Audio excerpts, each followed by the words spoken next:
Et d'abord, Catherine Ney, comme avec nous chaque vendredi. Bonjour Catherine. Bonjour Dimitri, bonjour à tous. Alors jeudi, Vladimir Poutine célébrait à Volgograd le 80e anniversaire de la bataille de Stalingrad qui marquait la victoire de l'armée russe sur l'Allemagne nazie. Dans sa suite, Vladimir Poutine a amené un invité surprise, Pierre de Gaulle, le petit-fils du général. Oui, et fils de l'amiral qui en a eu 4 fils, Pierre étant le petit dernier. Il avait 7 ans.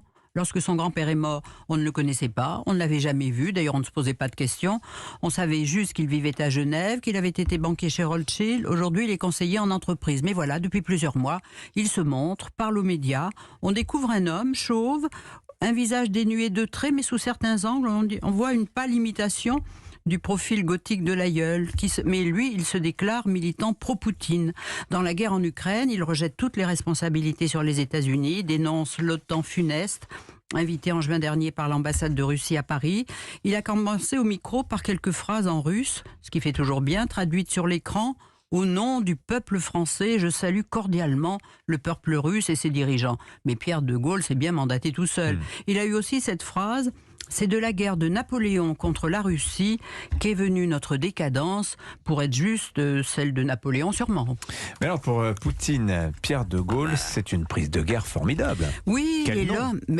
il est l'homme qu'il faut montrer aux Occidentaux et à son opinion russe. Vous vous rendez compte de l'aubaine? Le petit-fils du général qui reprend son narratif sur la guerre, qui compare Stalingrad à l'invasion de l'Ukraine, la livraison des chars allemands par le chancelier Scholz aux chars de l'armée nazie avec leur croix gammée. Bref, confond l'agresseur et l'agressé. Voilà pourquoi il l'a invité à Volgograd. Je suis venu pour la paix. Cette escalade doit cesser. L'Ouest doit s'arrêter, a dit Pierre de Gaulle, et de louer l'âme russe, le courage, l'esprit résistant de son peuple. La propagande poutinienne a trouvé 100 héros.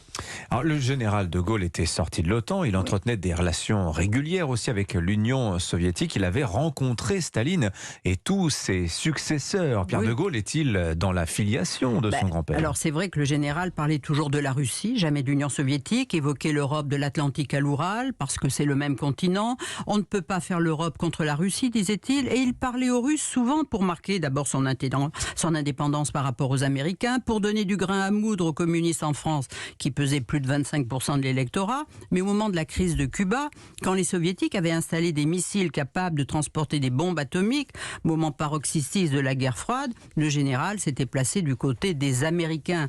Et face à cette menace de guerre nucléaire, le général de Gaulle avait parlé des vantardises russes. Oui. Vous voyez, ça, c'est toujours actuel, ça, vous voyez. Alors à quoi bon régner sur les morts, disait-il. Et surtout, le petit-fils oublie que son grand-père était le prophète du droit des peuples à disposer d'eux-mêmes. Relire le discours de Phnom Penh aujourd'hui. Il défendrait sans doute le droit de l'Ukraine à vivre dans ses frontières. On oublie trop qu'en 91, la Crimée russophone avait voté à près de 70% pour l'indépendance de l'Ukraine, ce que les Russes n'ont jamais admis. Pierre de Gaulle, finalement, a une vision borgne de la philosophie politique du grand homme. Mais Pierre de Gaulle n'est pas le porte-parole de la famille de Gaulle, soyons clairs. Non, son frère aîné Yves, qui est lui désigné par l'amiral comme le porte-parole de la famille, a déclaré « Mon frère n'engage personne d'autre que lui-même ». D'ailleurs, on se demande pourquoi il s'autodésigne ainsi. Mais vous savez, je pense qu'il n'est pas facile d'être le descendant d'un monument de l'histoire. En 99, déjà, son frère aîné, Charles, avocat, s'était fait élire, ce qui avait fait beaucoup parler, député européen numéro 2 sur la liste de Jean-Marie Le Pen. Il y avait des affiches dans Paris, Le Pen de Gaulle, un choc pour les militants des deux côtés. Parce qu'à l'époque, il disait que Le Pen incarnait le mieux l'idéal de la France résistance. Il était contre Chirac, alors que son frère Jean était député RPR de Paris. Pas banal la situation, mais peut-on l'être quand on s'appelle de Gaulle? Alors on imagine les réunions de famille. Merci beaucoup Catherine Ney. Et on se retrouve demain dans les grandes voix sur Europe 1 autour de Pierre de Villeneuve à partir de 10h.